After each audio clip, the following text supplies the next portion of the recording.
So we are here inside in your new exhibition at YSP, and it's a beautiful one. And I will start from where we are sitting now. What's this kind of strange chairs that? Yeah, the cloud chairs. I don't know if you remember, we first started working on clouds in 2009.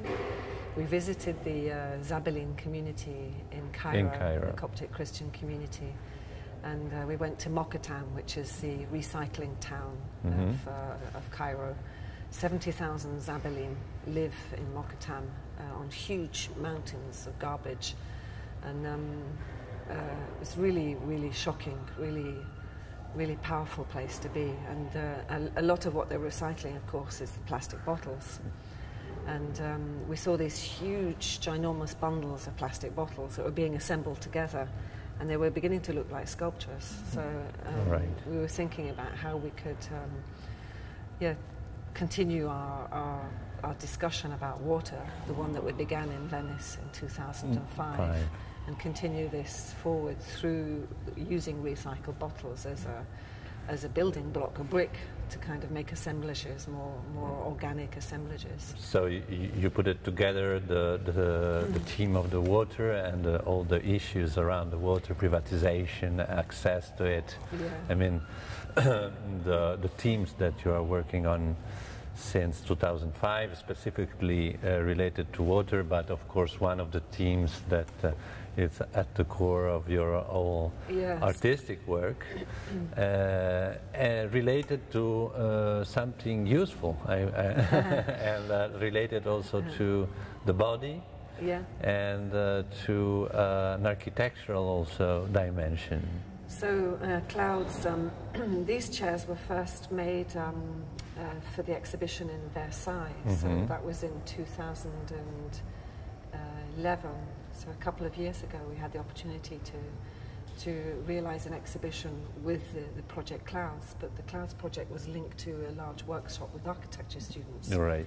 And 120 first-year students were involved in a project assembling the raw material, but also the waste material, the bottle, into kind of architectural configurations, spatial constructions. We have another example here in the exhibition. The Cloud House. The Cloud House, which is a small unit, and it's another very characteristic element. So a lot of these, a lot of the designs, a lot of the ideas come out of this workshop where we were generating together as a group in this idea of co-creation. 120 people plus all of our studio and assistants. Hundreds and hundreds of ideas came out of it. And what was important was that we were integrating objects with the clouds, as if the clouds were enveloping and carrying with them. The clouds, I mean, it's a nebulous form, but we're also relating this back to these giant plastic oceans of waste. Absolutely. These small plastic particles in the ocean. So the plastic bottle, of course, is a terrible pollutant.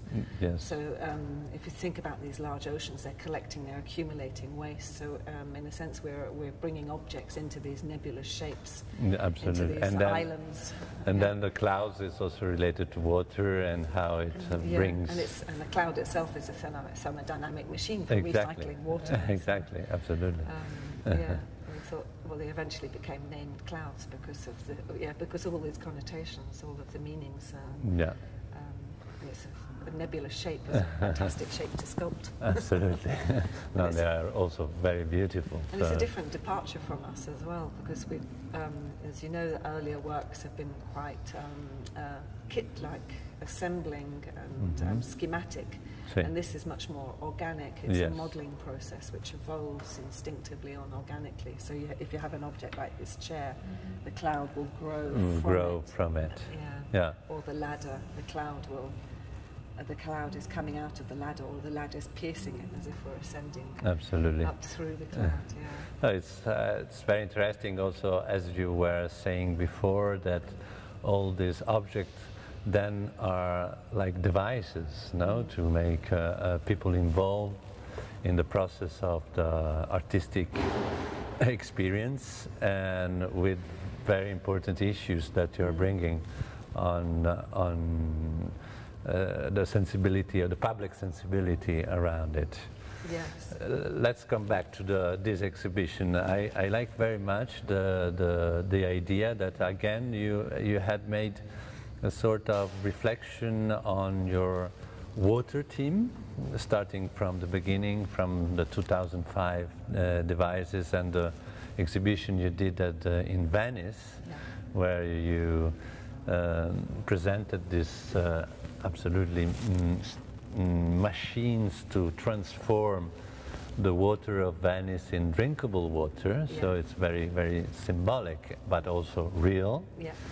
And also there you made a lot of performances, workshops around the theme of the water, so it's really a device. Yes. And then going through the project of Antarctica, which is another fantastic project that you did in 2007. Yes, the expedition was 2007. 2007, yes.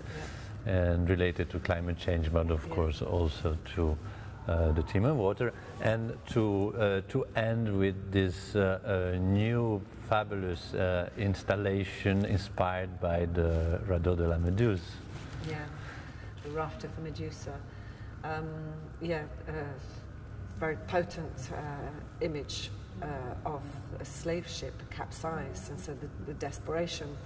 On the one hand, the capsized, the boat falling to pieces, but it's also symbolic because of these are slaves; they're not sailors. Yeah. So it's about talking about migration, migration of populations, and which links us back to Antarctica, of course. Yes. Our Antarctic project is an ideal community based on compassion.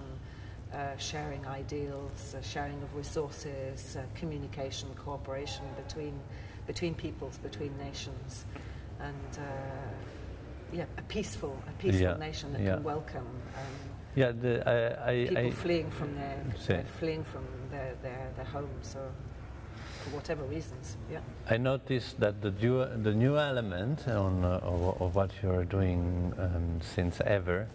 Especially in this piece of the raft of the Méduse, is the fact that you are more relating now to a history, or to iconic images in our collective imagination. Yes.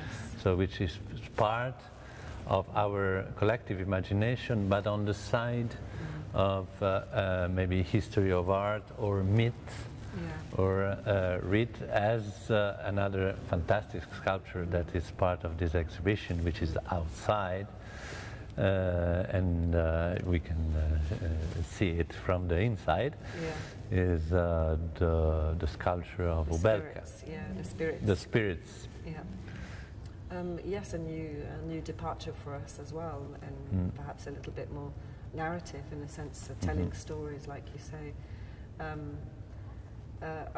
I think our work has always been about entry points in, so finding ways for the public to be drawn into subjects and issues, sometimes subjects which are very difficult and strong issues, political or environmental or social, but at the same time trying as much as possible to keep the poetics, the metaphorical aspect, so this double entry point where you see the utilitarian, the functional, like the chair, or the water gourd, or the bottle, but at the same time, this is something. It's not functional. It's not exactly. Something that you can use specifically. And this idea of storytelling and narration and history is another way of also, I think, public being drawn in and. Discovering a new interpretation. It's very interesting. I remember Jorge and I discussed a lot whether we should call it the Raft of Medusa, because it is. If you think of that, you imagine the painting, of course. Of course. But we decided, to keep the title. Because it's so strong. Yeah, I think it's strong. It's very important also to get this different layer. Not just. Around immediate themes that you can bring into your work, but also the layer of history, of collective imagination, but also as the sculpture of the spirits related to very specific stories related to the context where you are showing the sculpture, as in this case. Yes. So the spirits are drawn out of the very meaning of the place. Exactly. Yeah. The river that runs through the city of Marseille from the Saint-Baume Mountains. In fact, Marseille's livelihood has been built around this river, and not many people know about it. And so by drawing out history and discovering the characters and the presence of these, in fact, women along the river, we began to understand how important the river had been, and that it can take on a new life and a new meaning for the citizens of Marseille through a kind of a journey that you can make along the river. So we decided that these figures, these spirits, water spirits, would allow people to rediscover their history and their stories and their storytelling, and also invent new stories. Yes, exactly. Yeah. So we've made up some characters as well, or stolen characters from Shakespeare, for example, Ophelia, to add in a little contrast to the people that were actually there, like Manon of the Source, and Ubelka, who's a water goddess, and Gyptis, who's an earthen princess. And my favourite story is Mary Magdalene, who arrived from Palestine with the two Marys, and they dispersed across France, but Mary Magdalene went up to the Saint-Baume Mountains in hermitage and cried. They say she cried through sorrow, through meditation, and her tears created the source of the river. It was a beautiful starting point for the fantastic whole story. So, the work is issued from the place. Yeah, exactly. And we've brought back Ubelka, a mother goddess of water, and because Yorkshire has the Yorkshire Sculpture Park has this wonderful lake. It has a source. You haven't visited it yet. The source, no. Yeah, almost like a small grotto. So eventually, after this exhibition, she will move from the gallery here down to the riverside and down to the lake. I like take on a new meaning. Exactly. I like very much the fact that you decided to work on this theme here because of the place, of the history of the place also, which is a beautiful place and have a lot of sense related to art and nature. And I have a lot of visitors that can also be invited in entering a different dimension of learning and of experience art through this different perspective. This is the first time we've created a sculpture, public sculpture for a park. So it's wonderful for us. It's wonderful. Our other sculptures have been very much placed in the context, and they're more about the discovery. This is a park dedicated to... Exactly. Exactly.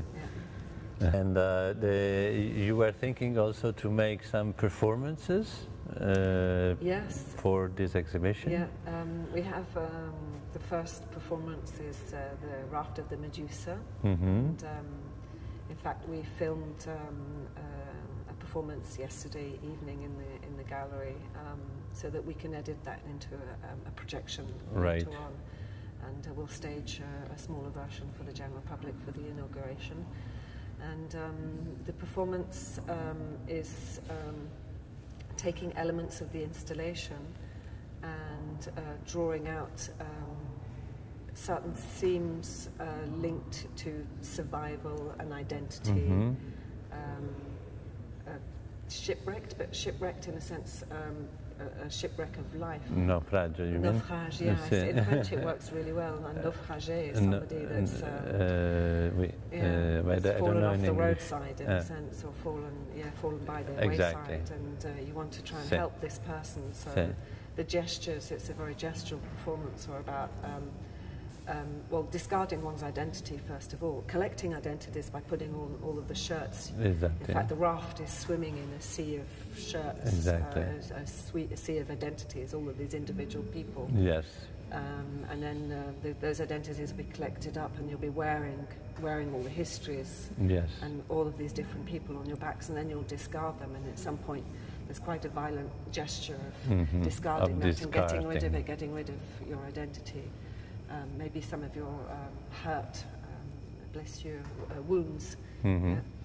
And then there's kind of the building it up again. When you're creating the wave, there's a huge wave that we build together with all of the clothes. Right. So we're assembling all of those identities together, and then this wave, it's almost like a tidal wave, is taking over.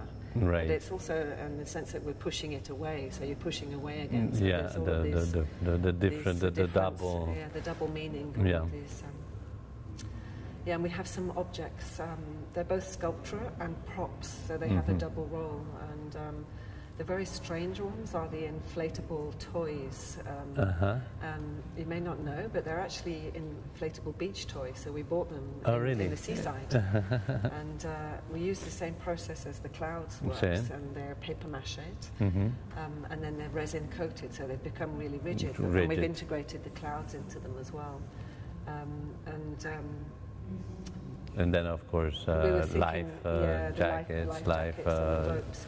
But we were thinking about, especially in Italy, Lampedusa, isn't it? Yes, there's a exactly. Beach and the holiday makers are enjoying themselves swimming in the water, and then just around the other side of the rock, there are migrants that are arriving from Africa. Yes, so and then really you have traumatic situation. Absolutely. That people are ignorant too. So these strange inflatable objects are making this reference. Yes, absolutely. You have the tourism on one side, but on the other side you have a tragedy, human tragedy that is going on, and also you have also objects and things that arrived on the beach, which it's a testimony of this, but the people doesn't look at it. I mean, they doesn't notice, no?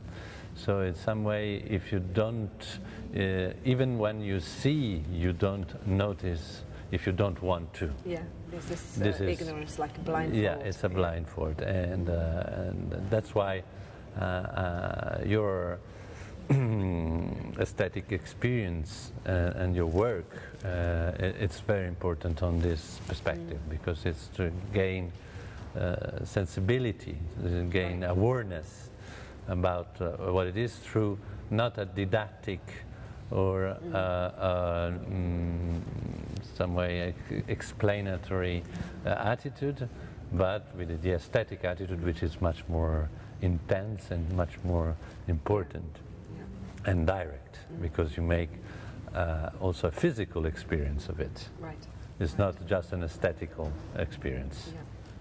And so the actual action of creating these waves and these bundles is, as you say, very physical. It's very physical, and, absolutely. The wearing of all of these shirts, very heavy as well. So there's, absolutely. We hope that the performers also, as they're performing, are thinking about this too. So there's an energy, a mental energy involved in this performance. Yeah.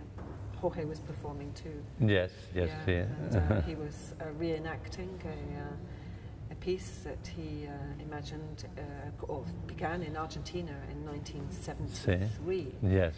So when he was in a traumatic situation as an artist living in Argentina during a dictatorial period, and confined to a practice, a conservative practice, but on the one hand wanting to break out and make a statement about the terrible situation. So he recreated it. So it's linked very much also to a personal experience. Absolutely. Yeah.